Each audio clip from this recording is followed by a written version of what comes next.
Hello everyone. In this video, I will explain you about the concept of elements and compounds in a simple way. For this, I have used origami sheet and sketch pens.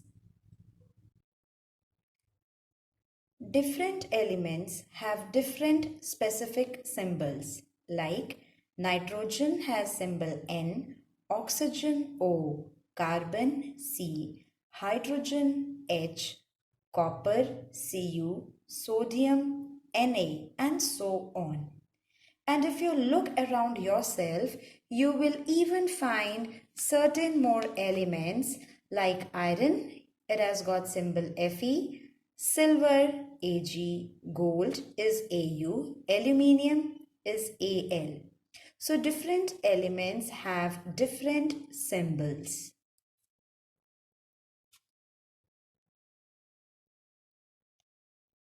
Now for explanation, I have taken different colors of origami sheets and each shape is representing atoms of an element.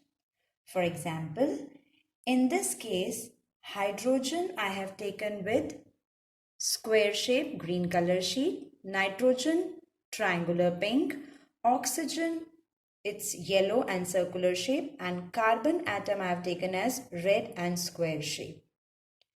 Now talking about hydrogen. Each square shape is representing one hydrogen atom. So here I have shown 5 hydrogen atoms. Similarly, I can talk about nitrogen also.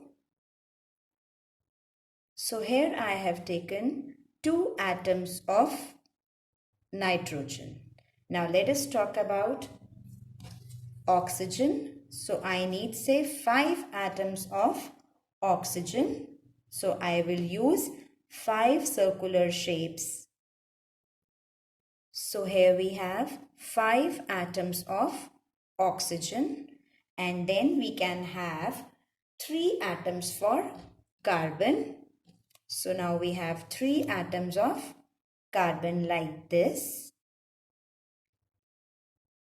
So this way we have 2 atoms of nitrogen. So nitrogen element is having nitrogen atoms. Oxygen element is having oxygen atoms. Carbon element is having carbon atoms. So if I ask you a question, how will you define an element? Define element. So your answer would be, it is a kind of a pure substance having atoms of same kind. Because when you are talking about any of these elements, you will see that they are having atoms of the same kind. Now, if I ask you about the composition of air, you will say that there is 78% nitrogen gas, 21% oxygen gas, 0.03% carbon dioxide gas, and other gases. Right? So for 78% nitrogen gas, do we write just N for nitrogen gas? No. To understand this, now let me explain you one more thing. Now here I have taken 2 triangular shape, that means 2 nitrogen atoms, and in this case again I have taken 2 triangles, and if we are assuming each triangle as single atom, we can see that in this case the atoms are free. They are not chemically combined together or they are not bonded. But if we look at this particular situation, here also there are 2 atoms but they are bonded. So if you talk about this particular thing, here we can say that these are 2 nitrogen atoms which are free.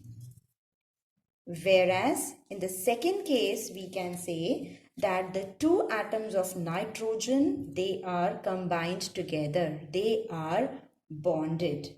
And atoms combine to form molecule. So whenever two atoms of nitrogen combine, they form one molecule of nitrogen gas. Similarly, in case of oxygen gas, two atoms of oxygen combine and they form one molecule of oxygen gas. Now, here in this case, 2 is written before the symbol, whereas in this case, 2 is written as a subscript. Here also 2 is written as a subscript. Since atoms combine to form molecule, so now this is one molecule of oxygen gas which is made up of two atoms of oxygen. This is one molecule of nitrogen gas which is again made up of two atoms of nitrogen. So this is also one molecule, this is also one molecule. This is having two atoms of oxygen, this is having two atoms of nitrogen. Here 2 is not the subscript. Now, since this is a molecule, so molecular formula for oxygen gas is O2, where 2 is the subscript. So, symbol of the element along with the number of the atoms that combine together to form a molecule gives the formula for that particular gas. For example, for nitrogen gas, we will say N2. That means N is the symbol for nitrogen atom and two atoms of nitrogen combine to form a molecule. So, this is all about the elements and the formation of molecule of nitrogen gas and oxygen gas. Hope you have understood. In my next video, I'll discuss about the compounds. Thank you.